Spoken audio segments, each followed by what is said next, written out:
सभी प्यारे दोस्तों को नमस्कार। मैं सुभाष नौबार स्वागत करता हूं आपके परवार टॉप ट्रेंडिंग स्टडी पर।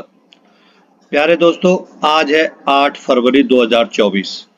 इस वीडियो में हम जीके जीएस के इम्पोर्टेंट क्वेश्चंस को डिस्कस करेंगे जो आगामी परीक्षा उत्तर प्रदेश पुलिस भर्ती के लिए इम्पोर्टेंट है। ये वीडियो मैंने जो पिछली परीक्षा हुई थी यूपी पुलिस कांस्टेबल और यूपीएसआई की, उस पर आधारित प्रश्न लिए हैं। तो जो प्रश्न जितने भी मैंने ये लिए एक्सपेक्टेड क्वेश्चन है, इन्हीं में से परीक्षा में आपको क्वेश्चंस देखने को मिलेंगे। शुरू करते हैं। यदि आप चैनल पर नए हैं तो चैनल को सब्सक्राइब कर लेना, वीडियो को लाइक करना और बेल आइकन को दबा लेना, जिससे आने वाली वीडियो का नोटिफिकेशन आपको मिलता रहेगा। पहला क्वेश्चन है, निम्नलिखित में से किस सामाजिक धार्मिक समुदाय की स्थापना राजा राम मोहन राय ने की थी? निम्नलिखित में से किस सामाजिक धार्मिक समुदाय की स्थापना राजा राम मोहन राय ने की थी? 4 ऑप्शन दे रखे, 4 ऑप्शनों में से आपको बताना है कि राजा राम मोहन राय ने किस सामाजिक धार्मिक समुदाय की स्थापना की थी। ऑप्शन बी सही हो जाएगा, ब्रह्म समाज। ऑप्शन बी सही है, ब्रह्म समाज। 1814 में कब, पेन ले लेता हूं, कब 1814 में राम मोहन राय ने एक धार्मिक समाज की स्थापना की जिसे आत्मीय सभा पूछा जाता है। क्वेश्चन पूछा जाता है परीक्षा में, आत्मीय सभा की स्थापना, आत्मीय सभा की स्थापना किसने की थी? आत्मीय सभा की स्थापना किसने की थी? राजा राम मोहन राय ने। ठीक है, 1814 ईस्वी में। 1814 में राम मोहन राय ने एक धार्मिक समाज की स्थापना की जिसे आत्मीय सभा के नाम से जाना जाता है। तो आपको याद रखना है प्यारे दोस्तों, आत्मीय सभा की स्थापना राजा राम मोहन राय ने की थी, जिसे बाद में 1829 ईस्वी में, कब, 1829 ईस्वी में ब्रह्म समाज के रूप में जाना जाने लगा। किसमें? ब्रह्म समाज के रूप में। ब्रह्म समाज के रूप में कब जाना जाने लगा? 1829 ईस्वी में। और जब आत्मीय सभा की स्थापना की थी तब वो 1814 ईस्वी में की गई थी। परीक्षा में आपसे पूछा जाता है कि आत्मीय सभा की स्थापना किसके द्वारा की गई थी? आपको बताना है राजा राम मोहन राय द्वारा आत्मीय सभा की स्थापना की गई थी 1814 ईस्वी में। ठीक है, ओके। बाद में क्या होता है? 1866 ईस्वी, कब? 1866 ईस्वी में 1866 ईस्वी में ब्रह्म समाज की जो स्थापना हुई थी वो 2 भागों में विभाजित हो जाता है। 2 भागों में। फर्स्ट, पहला भाग जो था वो केशव चंद्र के नेतृत्व में। किसके में? केशव चंद्र। किसके नेतृत्व में? केशव चंद्र के नेतृत्व में। केशव चंद्र के नेतृत्व में पहला वो था केशव चंद्र के नेतृत्व में भारत का ब्रह्म समाज के नाम से। केशव चंद्र के नेतृत्व में भारत का ब्रह्म समाज के नाम से। सेकंड, देवेंद्र नाथ टैगोर के नेतृत्व में आदि ब्रह्म समाज। किसके? देवेंद्र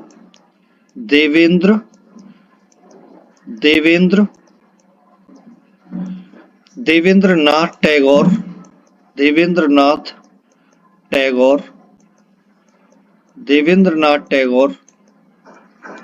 देवेंद्रनाथ टैगोर के नेतृत्व में आदि ब्रह्म समाज। क्या? आदि ब्रह्म समाज के नाम से 2 भागों में विभक्त हो जाता है। केशव चंद्र के नेतृत्व में भारत का ब्रह्म समाज, देवेंद्रनाथ टैगोर के नेतृत्व में आदि ब्रह्म समाज। अच्छा, एक क्वेश्चन पूछा जाता है प्यारे दोस्तों कि राम मोहन राय को राजा की उपाधि किसने दी थी? वेरी वेरी इंपॉर्टेंट है। जिस मेरे प्यारे दोस्त को पता नहीं है वो इसको नोट कर लेना, वेरी इंपॉर्टेंट है। क्वेश्चन पूछा जाता है कि राम मोहन राय को राजा की उपाधि किसने दी थी? तो राजा राम मोहन राय को मुगल सम्राट अकबर द्वितीय द्वारा राजा की उपाधि दी गई थी। किसके द्वारा दी गई थी राजा की उपाधि? अकबर अकबर अकबर द्वितीय द्वारा अकबर द्वितीय अकबर द्वितीय द्वारा राजा की उपाधि दी गई थी। ठीक है, इतना समझ में आ गया होगा। अच्छा, एक क्वेश्चन राजा राममोहन राय का नाम आया है तो उनकी पत्रिकाओं से पूछा जाता है, बहुत इंपॉर्टेंट है। राजा राममोहन राय की पत्रिकाओं के बारे में आपको जानना बहुत ही जरूरी है, पूछा जाता है एग्जाम के अंदर। तो उनकी एक सबसे प्रसिद्ध पत्रिका है संवाद कौमुदी। कौन सी है? लिख देता हूं, संवाद कौमुदी। वेरी इंपॉर्टेंट है प्यारे दोस्तों। यदि आपको नहीं पता है कि संवाद कौमुदी पत्रिका किसने लिखी थी, तो राजा राममोहन राय द्वारा लिखी गई थी। संवाद कौमुदी, ये संवाद लिखा हुआ है, ठीक है। संवाद कौमुदी किस भाषा में लिखी गई थी, ये भी आपको पता होना चाहिए। बंगाली भाषा में संवाद कौमुदी लिखी गई थी। एक है मिरात उल अकबर, क्या नाम है दूसरी का? मिरात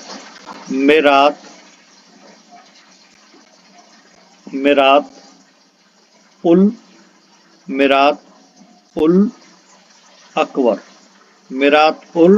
अकबर। ये दो पत्रिकाओं का नाम है जो राजा राममोहन राय द्वारा लिखी गई थी। मिरात उल अकबर, ये किस भाषा में है? मिरात उल अकबर फारसी भाषा में। किस भाषा में है? फारसी भाषा में, ठीक है।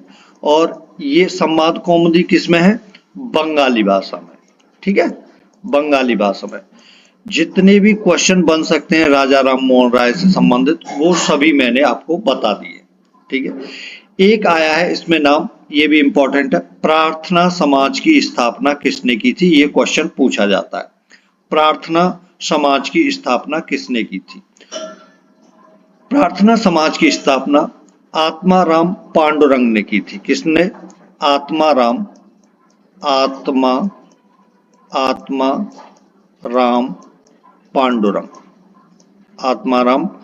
पांडुरंग, ठीक है, पांडुरंग।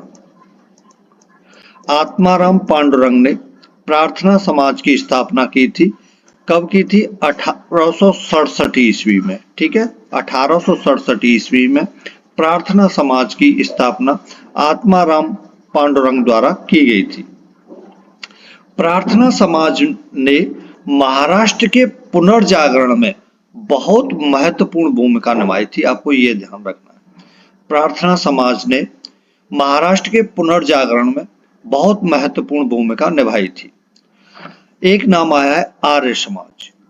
आर्य समाज की स्थापना किसने की थी, आपको ये बताना है।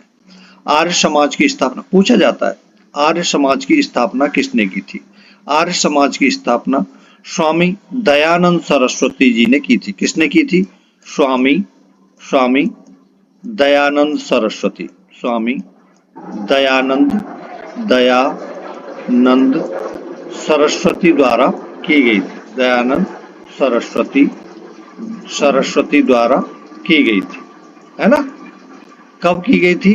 1875 ईस्वी। सन भी पूछा जाता है परीक्षा में, ध्यान रखना है।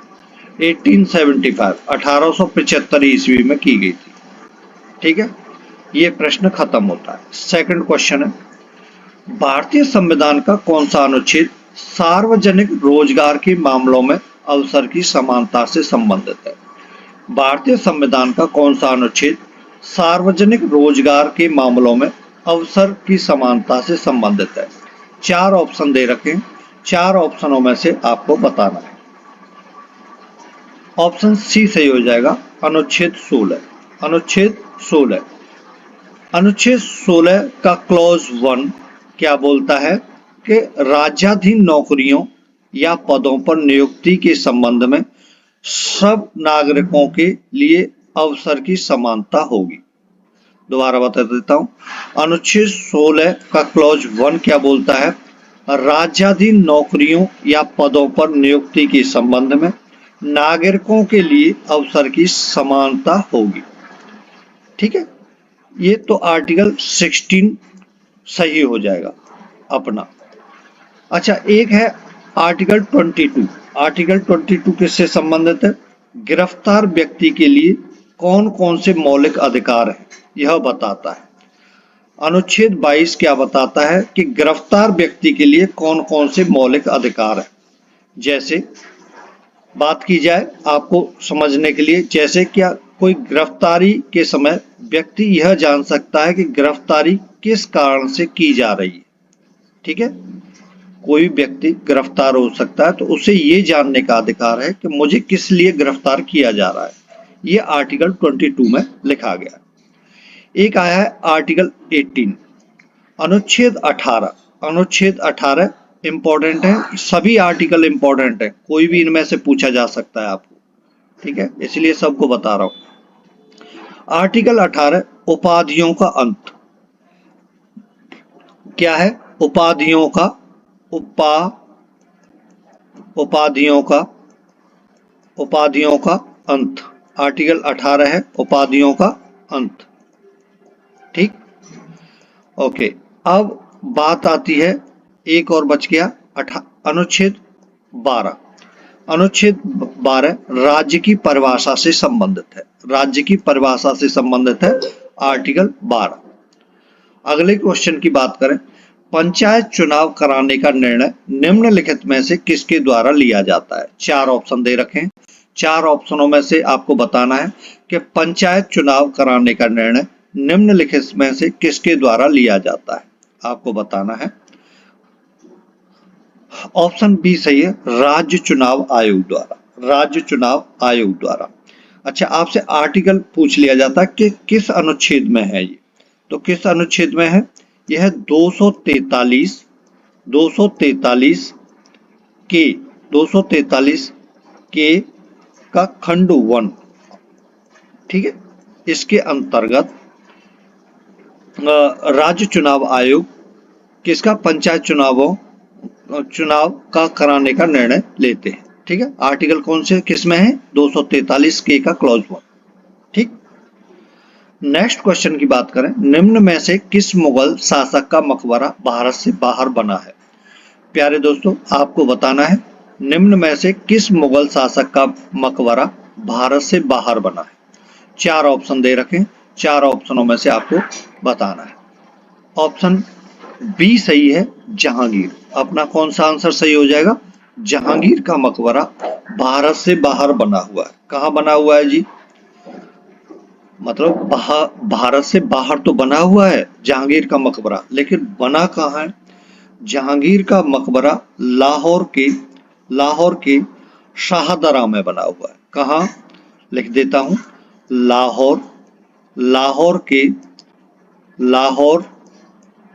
लाहौर के शाहदरा।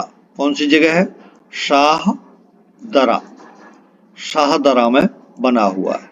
ये सड़क है, शाहदरा में बना हुआ है, लाहौर के शाहदरा में बना हुआ है। ठीक है। अच्छा, औरंगजेब का मकबरा कहाँ बना हुआ है? औरंगजेब का मकबरा औरंगाबाद जिले के खुलदाबाद शहर में बना हुआ है। ये औरंगाबाद जिला कहाँ है? महाराष्ट्र में। कहाँ है? महाराष्ट्र, MH महाराष्ट्र में है। ठीक है, औरंगाबाद जिले के खुलदाबाद शहर। कौन सा शहर? खुलदाबाद। पूछा जाता है यदि किस शहर में है? खुलदाबाद शहर में। ठीक है, खुलदाबाद शहर में। अच्छा, अकबर का मकबरा कहाँ बना हुआ है? अकबर का मकबरा है आगरा में है, सिकंदरा। नाम आएगा ऑप्शन में, सिकंदरा। ठीक है, सिकंदरा है आगरा के अंदर, यहां बना हुआ है। अब आपसे एक क्वेश्चन बना था, शाहजहां का मकबरा कहाँ है? सभी कंफ्यूज हो गए। तो आगरा में ही है ना? आगरा में है, और जो ताजमहल है उसी के अंदर। ठीक है, ताजमहल में ही है। ठीक है भाई, ये समझ में इतना आपके आ गया होगा। ठीक है। अच्छा, एक ये इसमें से यदि जहांगीर की जगह बाबर नाम आ जाता तो भाई कहाँ लिखते? देखो बाबर का ये इंपॉर्टेंट है, बाबर का मकबरा बहुत पूछा जाता है कि बाबर का मकबरा कहाँ बना हुआ है। यदि आपको हिस्ट्री से संबंधित ये जितना भी जो मुगल शासक थे उनके बारे में आपको वीडियो देखनी है तो मेरी प्लेलिस्ट में देख लेना, इसमें वीडियो मैंने बना रखी बिल्कुल डीपली। आपने वो वीडियो या देख ली, वहां से बाहर कोई भी क्वेश्चन नहीं बनेगा, कोई भी क्वेश्चन मैंने ऑब्जेक्टिव भी करा रखे हैं साथ में, और पूरा कंप्लीट जितने क्वेश्चन बनते हैं एग्जाम में, ठीक है। आप कोई भी एग्जाम देने के लिए चले जाना, उससे बाहर कोई भी क्वेश्चन नहीं आ सकता। प्ले लिस्ट में देख लेना भले, है ना। हिस्ट्री की काफी वीडियो है, अभी जैसे जैसे मुझे समय मिलता रहेगा और मैं आगे बनाता रहूंगा। अच्छा, बाबर की बात चल रही थी, तो बाबर का मकबरा कहाँ है? अफगानिस्तान की राजधानी काबुल में है। कहाँ है जी? काबुल में। कहाँ गया? बाबर का मकबरा कहाँ है? काबुल। काबुल किसकी राजधानी है? अफगानिस्तान की है, ठीक है। काबुल किसकी राजधानी है? अफगानिस्तान की। अगले क्वेश्चन की बात करते हैं।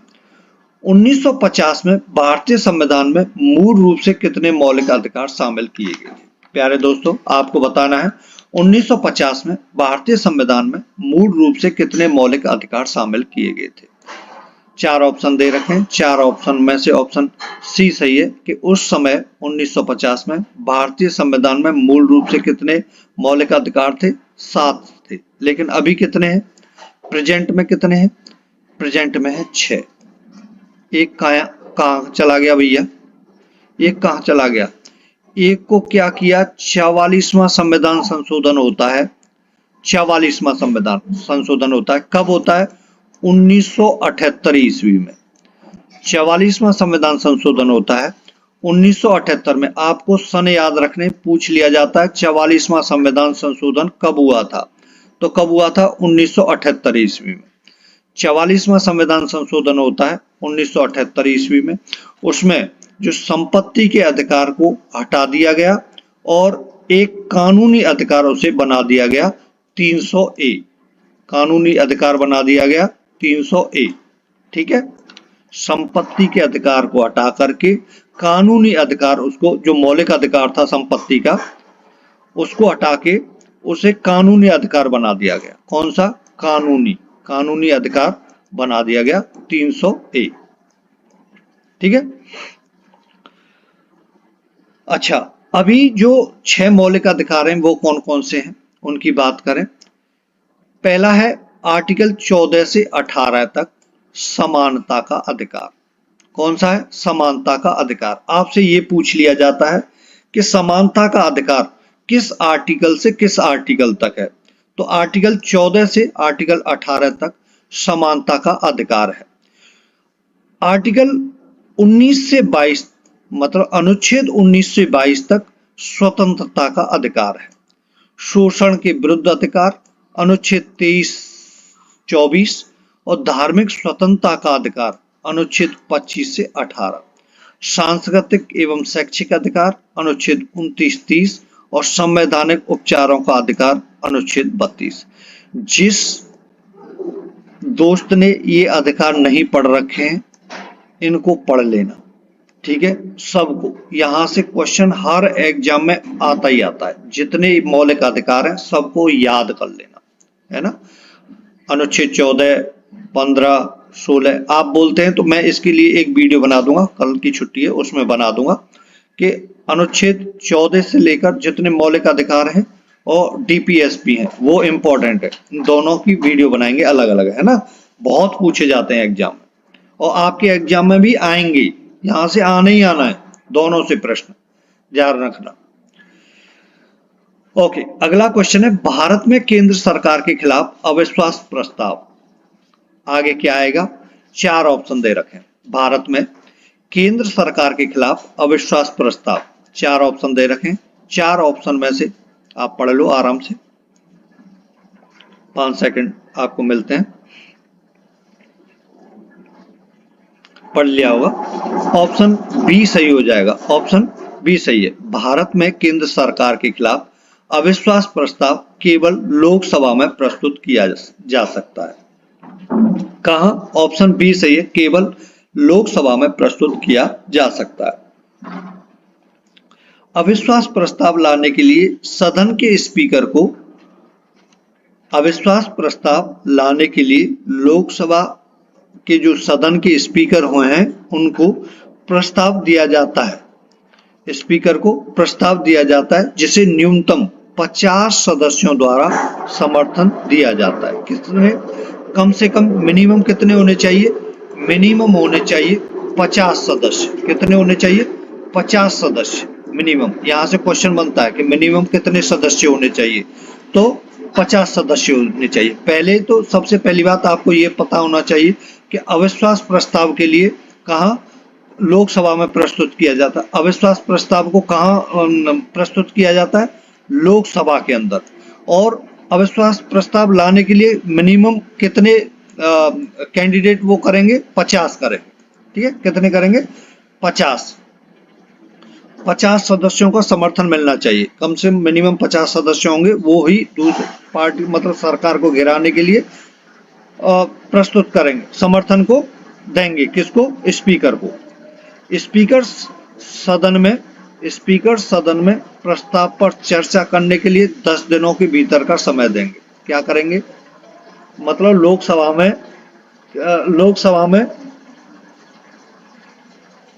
अविश्वास प्रस्ताव किस तरीके से लाया जाता है वो मैं बता रहा हूं आपको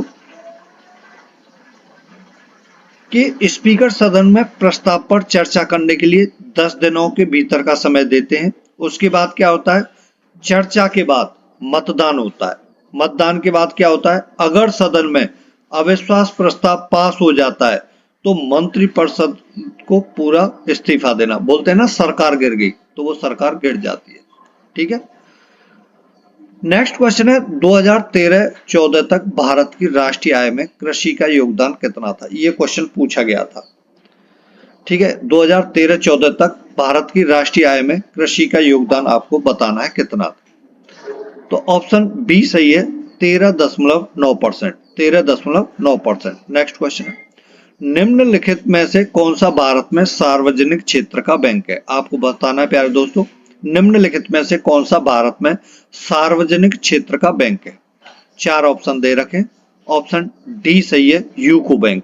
यूको बैंक एक सार्वजनिक क्षेत्र का बैंक है। नेक्स्ट क्वेश्चन है पुंछी आयोग की स्थापना भारत सरकार के डैश को देखने के लिए की गई थी? पुंछी आयोग की स्थापना भारत सरकार के डैश को देखने के लिए की गई थी। ये बहुत आते हैं इस तरीके के क्वेश्चन। 4 ऑप्शन दे रखे। 4 ऑप्शनों में से ऑप्शन डी सही है, केंद्र और राज्य के बीच में संबंध, जो केंद्र राज्य संबंध को देखने के लिए की गई थी पुंछी आयोग की स्थापना। कब की गई थी? 27 अप्रैल 2007 को। कब? 27 अप्रैल 2007 को की गई थी पुंछी आयोग की स्थापना। केंद्र राज्य संबंधों के नए मुद्दों को देखने के लिए 27 अप्रैल 2007 को भारत के पूर्व मुख्य न्यायाधीश न्यायमूर्ति मदन मोहन पुंछी, क्या नाम था उनका? मदन मोहन पुंछी। मदन मोहन पुंछी उनका नाम था। ठीक है, इसलिए पुंछी आयोग कहा जाता है उसको। मदन मोहन पुंछी की अध्यक्षता में भारत सरकार द्वारा पुंछी आयोग का गठन किया गया था। कब? 27 अप्रैल 2007 में। किससे संबंधित है? केंद्र राज्य संबंधों से संबंधित है। ठीक है। अगला क्वेश्चन है किस राज्य केंद्र शासित प्रदेश ने डॉक्टर आपके गांव में लॉन्च किया है? आपको बताना है कि इनमें से 4 ऑप्शनों में से किस राज्य या केंद्र शासित प्रदेश ने डॉक्टर आपके गांव लॉन्च किया है? ऑप्शन ए सही है, J&K, जम्मू और कश्मीर। ऑप्शन ए सही हो जाएगा, जम्मू और कश्मीर ने डॉक्टर आपके गांव लॉन्च किया है। डॉक्टर आपके गांव में। ठीक है। नेक्स्ट क्वेश्चन है निम्नलिखित में से किस मौलिक अधिकार की गारंटी भारत के संविधान द्वारा नहीं दी गई है? यानी 3 मौलिक अधिकार हैं, इन 4 ऑप्शनों में से एक अपना मौलिक अधिकार नहीं है, वो इस पर आपको टिक करना है। तो धार्मिक स्वतंत्रता का अधिकार तो एक मौलिक अधिकार है जी। समता या समानता का अधिकार, स्वतंत्रता का अधिकार, ये तीनों मौलिक अधिकार हैं। बाकी पेशे का अधिकार एक मौलिक अधिकार नहीं है, तो हमारा ऑप्शन ए सही हो जाएगा। ठीक है। नेक्स्ट क्वेश्चन है, कार्बिलोन कप निम्नलिखित में से किस खेल से संबंधित है? इंपॉर्टेंट क्वेश्चन है सभी, इस पे इंपॉर्टेंट लगा लेना। ये कंफ्यूज मतलब बहुत, ये समझ लो कि बच्चे इसको कर नहीं पाए जब आया था। कार्बिलोन कप निम्नलिखित में से किस खेल से संबंधित है? आप ही सोचिए। ऑप्शन सी सही है, टेबल टेनिस से संबंधित है। टेबल टेनिस से संबंधित है कार्बिलोन कप। नेक्स्ट क्वेश्चन है, भारत में सर्वाधिक किस प्रकार की मिट्टी पाई जाती है? प्यारे दोस्तों, आपको बताना है भारत में सर्वाधिक किस प्रकार की मिट्टी पाई जाती है। ऑप्शन डी सही है, जलोढ़ मिट्टी। ऑप्शन डी सही है, जलोढ़ मिट्टी सबसे ज्यादा पाई जाती है। नेक्स्ट क्वेश्चन है, सरकार की मौद्रिक नीति क्या करती है? आपको बताना है सरकार की मौद्रिक नीति क्या करती है। चार ऑप्शन दे रखे, चार ऑप्शनों को आप पढ़ लो आराम से। आपको बताना है कि सरकार की मौद्रिक नीति क्या करती है। ऑप्शन बी सही है, यह ब्याज दरों में बदलाव करती है।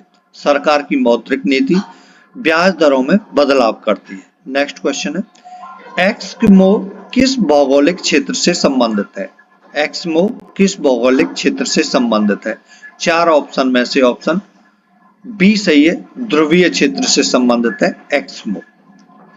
नेक्स्ट क्वेश्चन है, अंत्योदय योजना के तहत एक परिवार को प्रतिमाह कितने किलोग्राम अनाज दिया जाता है? आपको बताना है अंत्योदय योजना के तहत एक परिवार को प्रतिमाह कितने किलोग्राम अनाज दिया जाता है। ऑप्शन डी सही हो जाएगा, अंत्योदय योजना के तहत एक परिवार को प्रतिमाह 35 किलोग्राम अनाज दिया जाता है।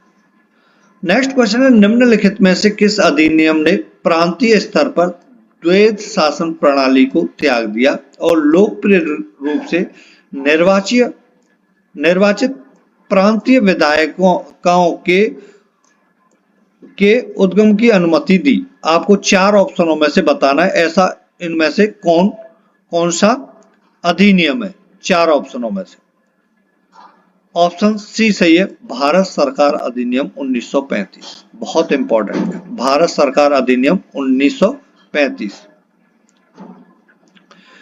नेक्स्ट क्वेश्चन है, हीलियम, नियॉन, आर्गन, क्रिप्टॉन, जेनन और रेडॉन का समूह किससे संबंधित है? आप इनको सबको याद कर लो, हीलियम को, नियॉन को, आर्गन को, क्रिप्टॉन को, जेनॉन को, रेडॉन को, सबको आपको ये सब helium, neon, argon, krypton, xenon, radon ये कैसी गैस हैं, किससे संबंधित है? ऑप्शन सी सही है, उत्कृष्ट गैस है। कौन सी है? उत्कृष्ट गैस है। ध्यान रखना, ये बहुत पूछा जाता है, निम्नलिखित में से उत्कृष्ट गैस है। चार ऑप्शन दे देगा जिसमें से इनमें से सब में से एक होगा। ठीक है, तो helium, neon, argon, krypton, xenon, radon. जिसको नहीं पता है वो याद कर लेना, ये कौन सी गैस है? उत्कृष्ट गैस है। मानक क्रिकेट बल्ले के लिए किस लकड़ी का उपयोग किया जाता है? मानक क्रिकेट बल्ले के लिए किस लकड़ी का प्रयोग किया जाता है, आपको ये बताना है। चार ऑप्शन में से ऑप्शन बी सही है, विलो। ऑप्शन बी सही है, विलो।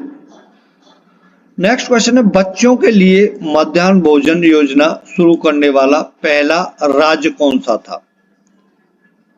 चार ऑप्शन में से ऑप्शन सी सही हो जाएगा, वो तमिलनाडु था। कौन था? तमिलनाडु सबसे first. Important, very very important. निम्नलिखित में से कौन सा पादप हार्मोन विकास को रोकता है? आपको ये बताना है ऐसा कौन सा पादप हार्मोन है इनमें से जो विकास को, पौधों की विकास को रोकता है। ऑप्शन डी सही है, एब्सिसिक अम्ल। ये है एब्सिसिक अम्ल। सुनो, जिब्रेलिन पादप हार्मोन के विकास में सहायता करता है। जिब्रेलिन, ऑक्सिन, साइटोकिनिन तीनों को याद कर लेना, पूछे जाते हैं। ठीक है, इनमें निम्न में से ऐसा कौन सा हार्मोन्स है जो पादप हार्मोन के विकास में सहायता करता है? उसमें जिब्रेलिन को आप इस तरीके से याद रख सकते हो, ये मतलब मेरी खुद की वो है ट्रिक याद करने की, कि जिब्रेलिन मतलब जिब्रेलिन जबरदस्ती पौधे को बड़ा कर देना। जबरदस्ती मतलब ये, यदि पौधे के अंदर ये हार्मोन रहेगा जिब्रेलिन, तो जबरदस्ती बड़ा हो जाता है पौधा। ठीक है, जिब्रेलिन ऑक्सिन साइटोकिनिन। ठीक है, साइटोकिनिन। Thank you.